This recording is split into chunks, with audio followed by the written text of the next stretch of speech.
Participe conosco ao vivo no estudo desta lição em nossa escola sabatina online, todos os sábados às 9 da manhã pelo Zoom. No final deste vídeo, veja como participar. Você é o nosso convidado.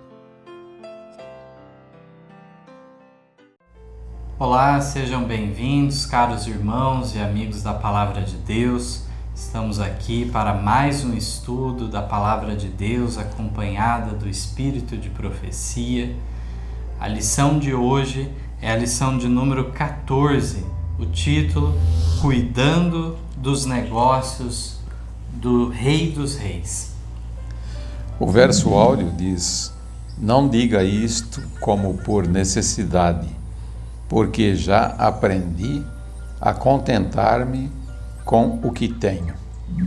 Então vemos aí, uma admoestação desse texto, falando sobre pessoas então que querem crescer, e aqui está dizendo que o apóstolo está dizendo, não digo isso porque ele diz então que já aprendeu isso, a se contentar com o que tinha, Primeira pergunta diz: que apelo aos irmãos de fé é feito pelo Espírito de profecia?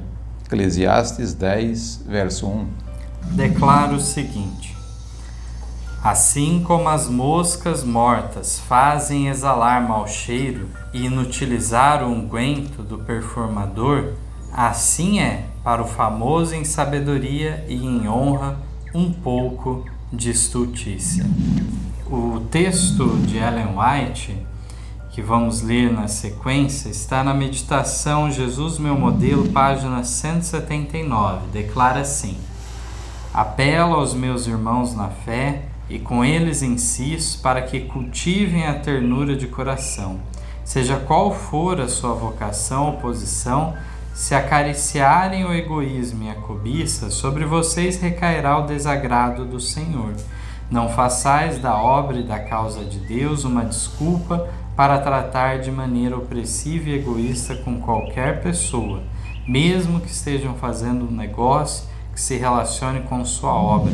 Deus não aceita coisa alguma no sentido de ganho que seja levado para o seu tesouro por meio de transações egoístas. Muito significativa a nota que se liga com o texto bíblico lá do sábio Salomão em Eclesiastes, e isso se aplica em tantas áreas da vida, irmão? Vejamos, por exemplo, a questão da própria guarda dos mandamentos, que aquele que tropeça em um só ponto se torna culpado de todos, Aqui fala um pouco de estultícia, Já o que acontece? Perde o valor toda a sabedoria e honra, Assim como a mosca, quando ela acaba tendo acesso a um unguento e estraga todo aquele bálsamo, aquele cheiro que era, Passamos à segunda. Diz: o que Deus não aceita? Então, o texto do testemunho, ele diz então: todo ato relacionado com a sua obra deve passar pelo exame divino. Toda transação desonesta, toda tentativa de tirar vantagem de pessoas que estejam sob pressão da circunstância, todo plano para lhe comprar a terra ou a propriedade por uma importância abaixo do valor, não será aceita por Deus, muito embora o dinheiro ganho seja doado para a sua causa. O preço do sangue do Filho unigênito de Deus foi pago por todo homem. E para seguir os princípios da lei de Deus é preciso lidar honestamente, tratar com equidade com cada homem. Então vemos aí, que importante isso daqui que está sendo mostrado para nós aqui na Meditação Matinal 2009, Diz então aqui que nós devemos fazer um negócio quando, vamos dizer, é feito então honestamente, nada querendo passar o outro para trás, porque se assim for, aí então não tem valor, E é claro que aqui a irmã White não está aqui condenando as variações de preços que propriedades têm, a questão de oferta e demanda. Tem hora que uma determinada propriedade pode estar num valor mais alto, outro momento mais baixo. Mas aqui é a fraude, o engano mesmo, né? De maneira Sim. a induzir a pessoa a achar que não vale nada aquilo e realmente é algo totalmente exorbitante em cima da pessoa, né? Esse ganho. E outra coisa também, a pessoa está vendo que o outro está em necessidade. Então a pessoa falou para mim, não, vou esperar mais 30 dias que ele vai estar mais apertado, ele vai fazer mais barato ainda. Então isso que é o problema, né? Quer dizer, aí você está esperando a pessoa praticamente morrer naquele negócio ali. Ele está precisando, mas conforme passa o tempo vai apertar mais e aí então vai fazer mais barato. Esse é algo então que é contra a vontade de Deus, né? E que ele não aceita esse tipo de negócio. Passamos à pergunta número 3. Diz assim: como Satanás sempre tem procurado prejudicar os esforços do serviço de Deus? Filipenses 4, 11 a 13. O texto do apóstolo Paulo nos declara: não digo isto como por necessidade, porque já aprendi a contentar-me com o que tenho. Sei estar abatido e sei também ter abundância. Em toda maneira, em todas as coisas estou instruído, tanto a ter fartura como a ter fome, tanto a ter abundância como a padecer necessidade. Posso todas as coisas em Cristo que me fortalece.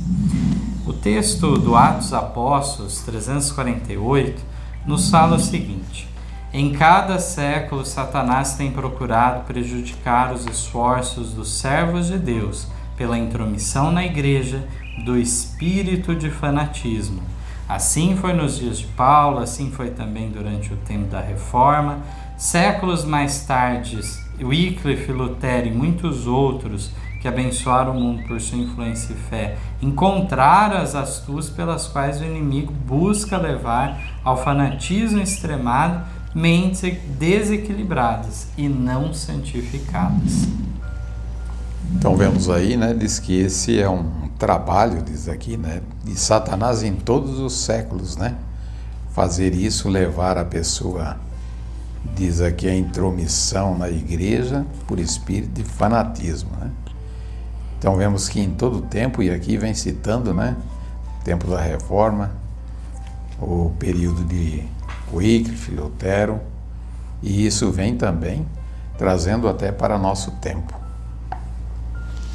Passamos à pergunta número 4. Em Tessalônica, com que ensino errôneo Paulo se deparou?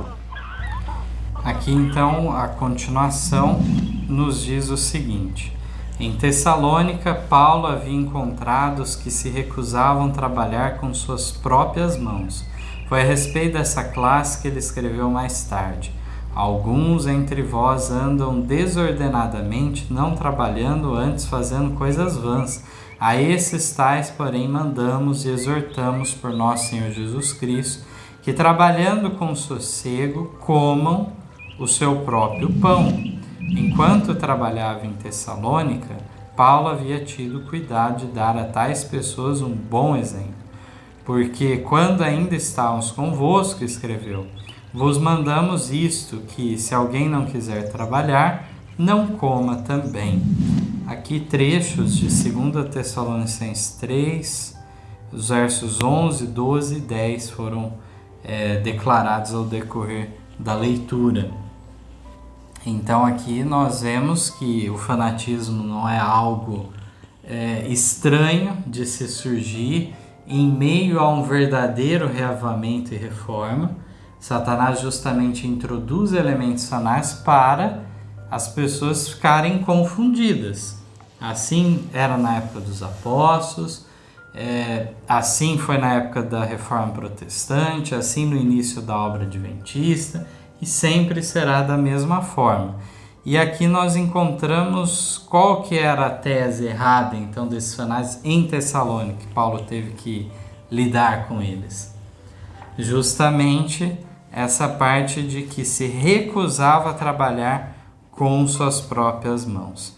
Então, Paulo justamente deu um exemplo, o exato oposto daquele pensamento daqueles homens, né? Isto. Então vemos aí, né, que vem até a questão aqui, né, dizendo que a pessoa tem que trabalhar, né? E Paulo fazia isso para dar exemplo para eles, né? E aí então, pela Bíblia até nós vemos aqui que diz que aquele que não trabalha também não coma. Vemos que, em certo sentido, a gente fica pensando assim, né? Tem uma pessoa ali, você tem que ajudar, mas é importante saber se ele tem desejo de trabalhar ou não. Então, o trabalho é algo então que traz saúde, traz então desejo da pessoa de vencer. Passamos à pergunta número 5. O Senhor requer que sejam sustentados os ociosos? E quanto aos desafortunados? Parábola de Jesus 2,47 diz: o Senhor não requer do trabalhador diligente que suporte outros na ociosidade. Para muitos, a causa de sua pobreza é um desperdício de tempo, uma falta de esforço. Se essas faltas não forem corrigidas por aqueles que com elas condescendem, tudo o que se fizer em seu auxílio será como pôr riquezas em sacos sem fundo. Todavia, há uma pobreza inevitável e devemos manifestar ternura e compaixão para com os desafortunados. Devemos tratar os outros como quereríamos ser tratados sobre circunstâncias idênticas. Quanta lição, quanta orientação para nós, né? Então, há diferença de classes de pessoas que estão numa condição de pobreza? Que diz que há. Sim, diferença. Então, um que ele é pobre porque é pobre mesmo, e outro porque é pobre porque não trabalha, ele não aproveita o tempo, né? Então, vemos aí que esses desafortunados, esses aí, então, nós temos que ajudar. E aquele que não trabalha, então esse entra nessa questão da lição, da pergunta anterior. O que não trabalha também não coma. E aqui nós encontramos justamente esses desafortunados, depois desse auxílio, eles vão voltar no trilho, no eixo novamente, né? Eles não vão permanecer para sempre naquela mesma condição, mas buscarão retornar. É que há circunstâncias, muitas vezes, que são além do controle da pessoa, que levaram a pessoa a essa condição de uma pobreza inevitável. Mas ela buscará sair daquela condição. E aqui então, mais uma vez, como o irmão Antônio Costa destacou, estamos vendo o problema da ociosidade. E diz que Deus não requer que o trabalhador diligente fique sustentando o ocioso, de maneira que aqui é comparado que é colocar o dinheiro num saco sem fundo. Isso. Então, aqui as declarações são realmente muito pesadas. Nós vamos ver mais agora, na continuação ainda, na 6ª pergunta, nos fala o seguinte: que instrução todos devem receber? Aqui nós temos um texto muito especial do Comentário Bíblico, volume 7, página 912, que vai nos dar mais conselhos práticos ainda sobre essa questão. Irmão Antônio, pode ler os 2 primeiros parágrafos para nós? Diz: o apóstolo considerava a ociosidade um pecado, e aqueles que condescendessem com este mal hoje envergonham sua profissão de fé, criticam o trabalho fiel e trazem desonra ao Evangelho de Cristo. Desviam do caminho da verdade e da justiça aqueles que viriam a crer. Devemos ter cuidado para não nos associar com aqueles que, por sua conduta, colocam uma pedra de tropeço no caminho dos outros. Então, esses 2 textos aqui, vemos que ele já mostra, né, algo, então, importante, mostrando que quem assim não faz, não trabalha, o que ele faz? Envergonha a profissão, o evangelho, envergonha tudo, né? Então vemos que esse então é considerado aqui pelo texto que acabamos de ler como uma pedra de tropeço, um atrapalho, né? Então vemos que realmente devemos ter cuidado aqui disso, para não nos associarmos com aqueles que agem dessa forma. Diz que essas pessoas chegam à presunção de criticar o trabalhador fiel. Chega a esse ponto, né? E continuando aqui então a nossa leitura, diz ainda: o costume de sustentar homens e mulheres em ociosidade por meio de dádivas particulares ou dinheiro de igreja incita essas pessoas a atos pecaminosos. Esse procedimento deve ser conscienciosamente evitado. Homens, mulheres e crianças devem ser instruídos a realizar trabalho prático e útil. Todos deveriam aprender algum ofício. Pode ser a fabricação de tendas ou a ocupação em outros ramos de atividade, mas todos devem ser ensinados a usar os membros de seu corpo para alguma finalidade. Deus está pronto e disposto a aumentar a adaptabilidade de todos os que queiram se adestrar em hábitos diligentes. Se um homem com boa saúde física tem propriedades e não precisa se empregar para o sustento próprio, deveria trabalhar para adquirir recursos a fim de que possa promover a causa e a obra de Deus. Não deve ser remisso no zelo, mas fervoroso do Espírito, servindo ao Senhor. Romanos 12:11. Então, quanta orientação que nos é dada, o costume de sustentar essas pessoas, sejam com o seu dinheiro próprio, particular, ou do fundo da igreja, dirigida então às ofertas aos pobres, ou ministério de Dorcas, beneficência e tudo mais, né? Tudo isso deve ser então analisado o caso dessas pessoas para ver se no final das contas não se está ajudando a pessoa a permanecer no quê? Em hábitos pecaminosos, aqui fala. Isto. E diz aqui que é importante que todos aprendam um ofício, uma profissão, para não ficar então dependendo dos outros, né? Então nós encontramos esse costume de saber um ofício em Israel. Toda criança era orientada nesse sentido, de um trabalho manual, ela ter o domínio de saber, e o próprio apóstolo Paulo nos é contada a história de que ele sabia fabricar tendas porque assim tinha aprendido quando jovem, quando criança, nesse ofício. Caso então ocorresse qualquer desventura, ele poderia recorrer a esse ofício para conseguir o seu sustento.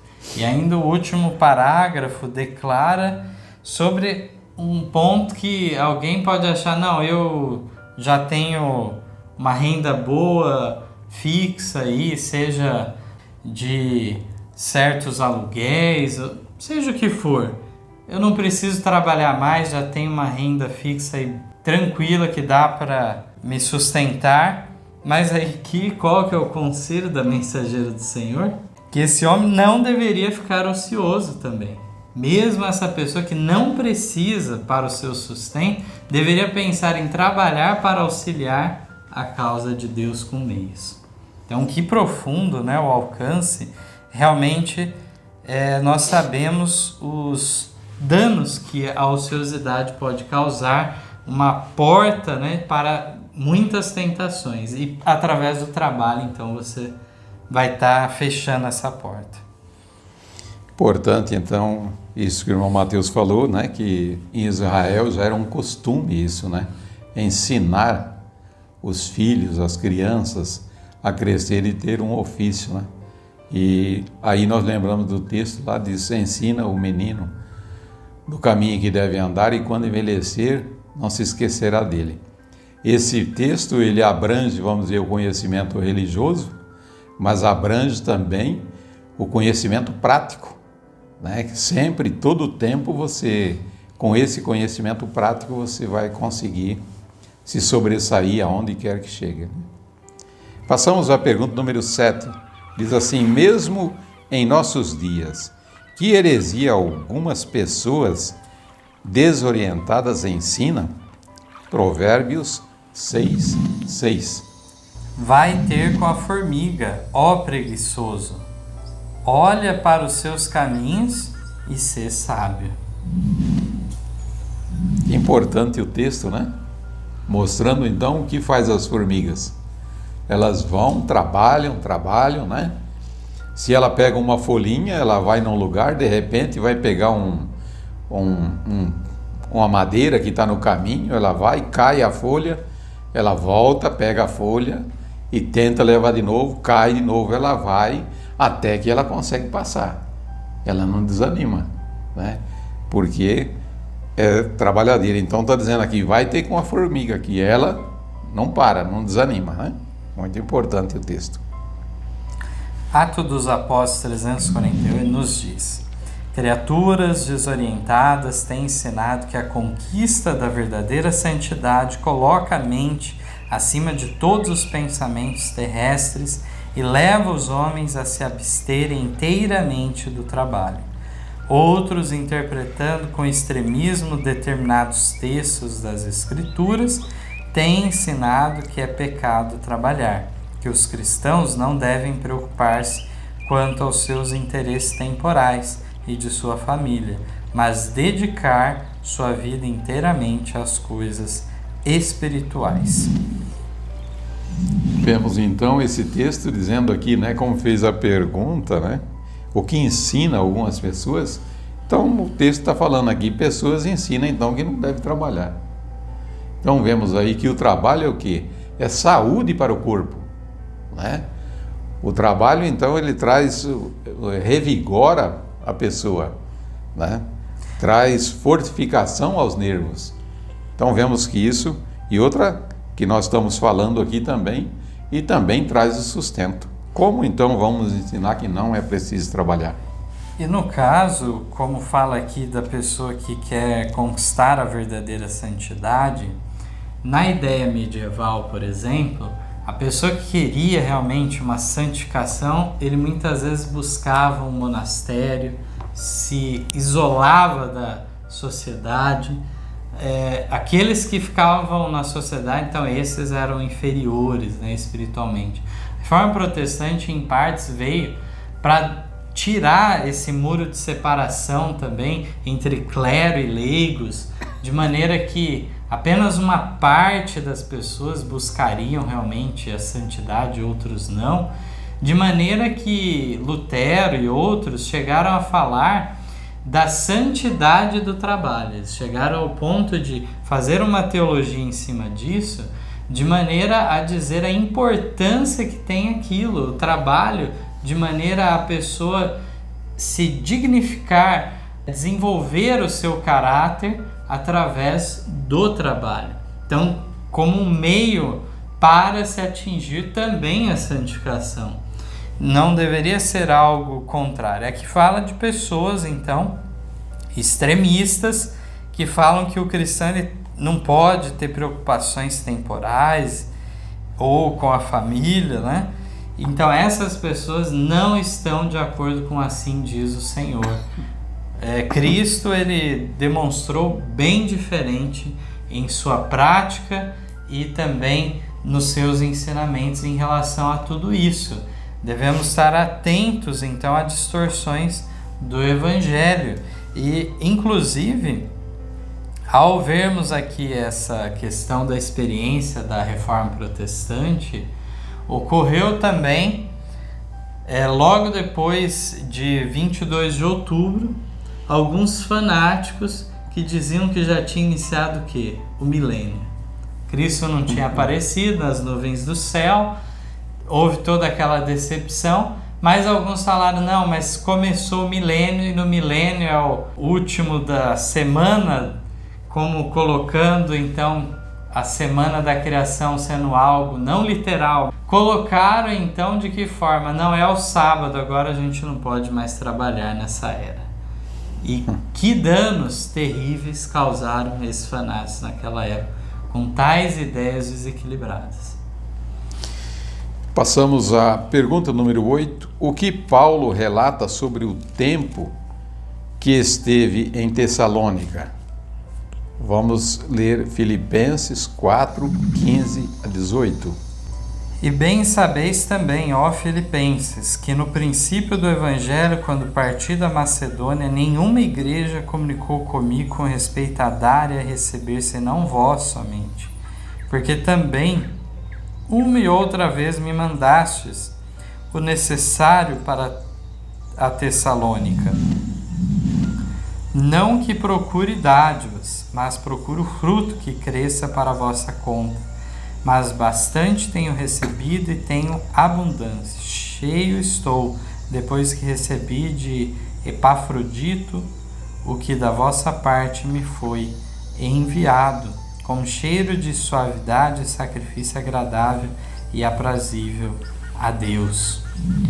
Agora vamos à 1 Tessalonicenses, no capítulo 2, os versos 3 a 6 e depois o 9 a 10. Porque a nossa exortação não foi com engano, nem com imundícia, nem com fraudulência, mas como fomos aprovados de Deus para que o Evangelho nos fosse confiado, assim falamos, não como para agradar aos homens, mas a Deus, que prova os nossos corações, porque, como bem sabeis, nunca usamos de palavras lisonjeiras, nem houve um pretexto de avareza. Deus é testemunha. E não buscamos glória dos homens, nem de vós, nem de outros, ainda que podíamos, como apóstolos de Cristo, ser-vos pesados. Porque bem vos lembrais, irmãos, do nosso trabalho e fadiga, pois trabalhando noite e dia, para não sermos pesados a nenhum de vós, vos pregamos o Evangelho de Deus. Vós e Deus sois testemunhos de quão santo e justo e irrepreensivelmente nos ouvemos para convosco, os que crestes. E agora, 2 Tessalonicenses, capítulo 3, os versos 6 a 16. Mandamo-vos, porém, irmãos, em nome de nosso Senhor Jesus Cristo, que vos aparteis de todo irmão que anda desordenadamente, não segundo a tradição que de nós recebeu, porque vós mesmos sabeis como convém imitar-nos, pois que não nos ouvemos desordenadamente entre vós, nem de graça comemos o pão de homem algum, mas com trabalho e fadiga, trabalhando noite e dia, para não sermos pesados a nenhum de vós, não porque não tivéssemos autoridade, mas para vos dar em nós mesmos exemplo, para nos imitardes. Porque quando ainda estávamos convosco, vos mandamos isso, que se alguém não quiser trabalhar, não coma também. Porquanto ouvimos que alguns entre vós andam desordenadamente, não trabalhando, antes fazendo coisas vãs. A esses tais, porém, mandamos e exortamos por nosso Senhor Jesus Cristo, que trabalhando com sossego, comam o seu próprio pão. E vós, irmãos, não vos canseis de fazer o bem. Mas, se alguém não obedecer a nossa palavra por esta carta, notai o tal, e não vos mistureis com ele, para que se envergonhem. Todavia, não tenhais como inimigo, mas admoestai como irmão. Ora, o mesmo Senhor da paz vos dê sempre paz, de toda maneira. O Senhor seja com todos vós.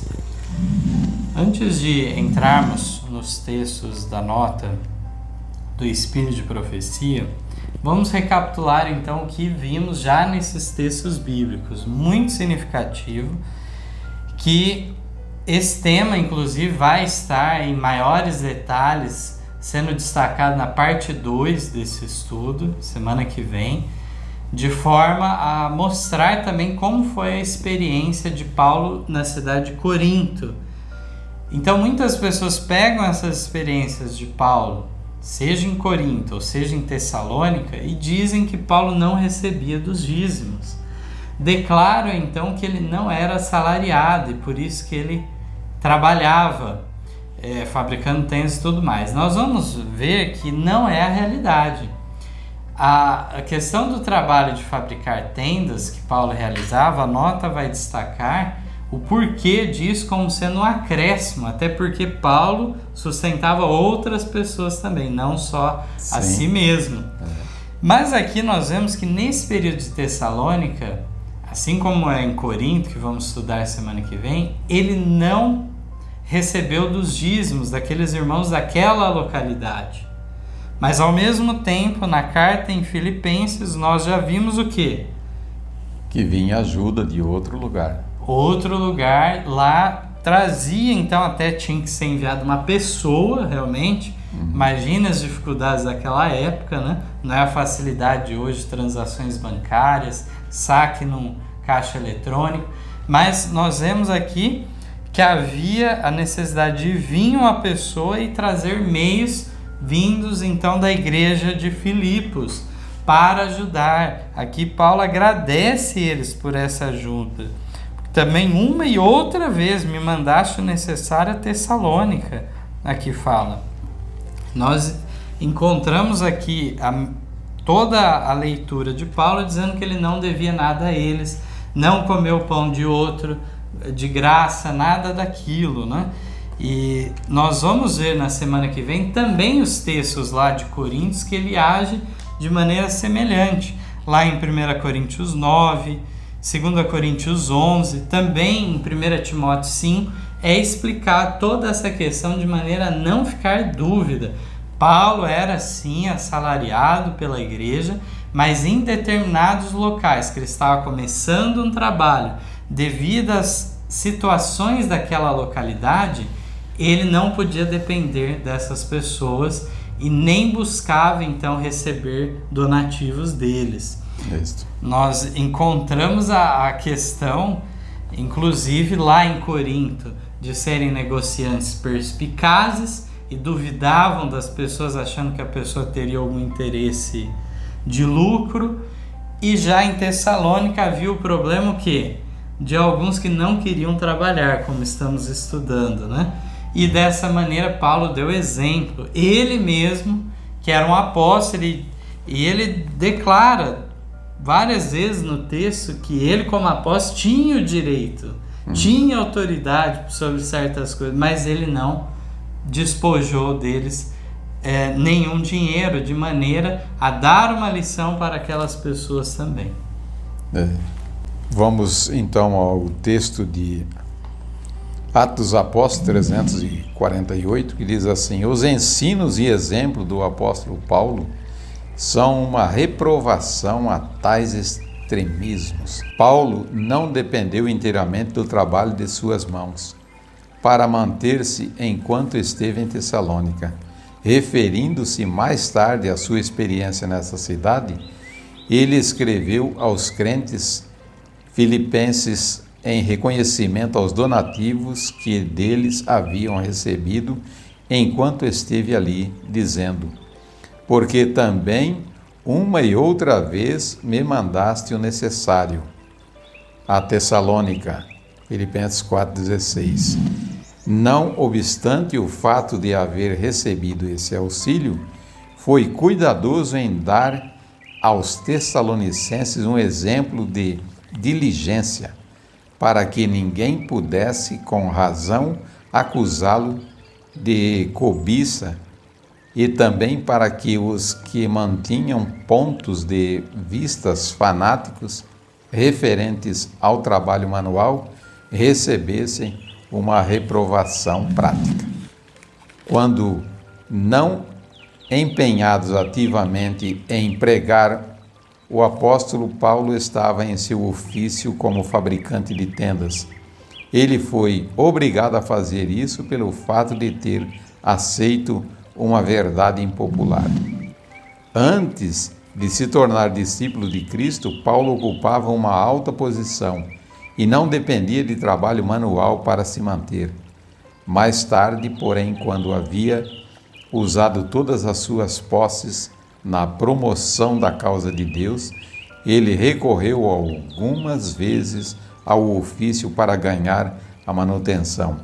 Este era especialmente o caso quando trabalhava em lugares onde seus motivos pudessem ser mal compreendidos. Então vemos aí a importância de Paulo, então, fazendo algo para que não fosse mal compreendido. muito elucidativa a nota. Queria destacar mais uma vez aqui, 1 Tessalonicenses 2, verso 6, diz assim: e não buscamos glória dos homens, nem de vós, nem de outros, ainda que podíamos, como apóstolos de Cristo, servos pesados. Mas ele não quis dar esse pretexto aqui, ele mesmo declara, e aí ele fala que trabalhou noite e dia para não ser pesado. Também a nota destacou que nem sempre ele estava nesse ofício de fabricante de tenda, algumas situações, quando necessário ele partia para isso. Também lá em 2 Tessalonicenses 3, verso 9, não porque não tivéssemos autoridade, mas para vos dar em nós mesmos exemplo, para nos imitardes. Então, realmente, nós vemos um outro detalhe ainda sobre essa história, irmão, que é a questão de que ele aceitou uma verdade impopular. Muito interessante isso, né? De maneira que nem sempre haviam também recursos, os recursos eram escassos. E muitas vezes ele, para se sustentar, para sustentar outros como Lucas, Timóteo, estavam sobre sua responsabilidade, era necessário se envolver nesse trabalho manual. Mas diz que também nenhum momento era desperdiçado. Ele aproveitava essas oportunidades também e entrava em contato com uma outra classe de pessoas. Enquanto então ele estava lá fabricando as tendas, também contava as histórias, por exemplo, da construção do santuário, né? Então tudo ele estava envolvendo o aspecto religioso dia a dia, a todo momento. Ficamos pensando assim, né? O que era Paulo, então, diz que quando ele ainda não tinha esse conhecimento, diz que ele tinha sustento, vamos dizer, ele ganhava com sobra. E agora, então, quando ele passa a ter esse conhecimento, ele agora toma posse desse conhecimento, se debruça em cima desse conhecimento, né? E diz que aí ele acabou até, vamos dizer, gastando tudo aquilo que ele tinha antigamente, ele acabou gastando na obra de Deus. Que valor ele deu para isso, então, né? Que importância. E agora, então, ele vivia dessa maneira aqui, de vez em quando, então, fazendo tendas, né? Por causa desta mensagem essa mensagem que ele chegou à conclusão, dita aqui, uma mensagem popular, né? Agradecemos então a companhia até aqui conosco. Continue nos acompanhando aqui nesses estudos maravilhosos. Ficamos maravilhados com esses temas que possam trazer uma mudança real em nossas vidas. Amém. Amém. Em nosso site vocês encontrarão estudos, notícias, dicas de saúde, além de todas as nossas lições. Participem conosco através da nossa página no Facebook e assistam todas as nossas lições através do YouTube. Você também pode participar ao vivo das lições da Escola Sabatina todos os sábados a partir das 9 da manhã pelo Zoom. Ligue ou mande uma mensagem para os números de WhatsApp que aparecem na tela e venha estudar conosco. Você é o nosso convidado.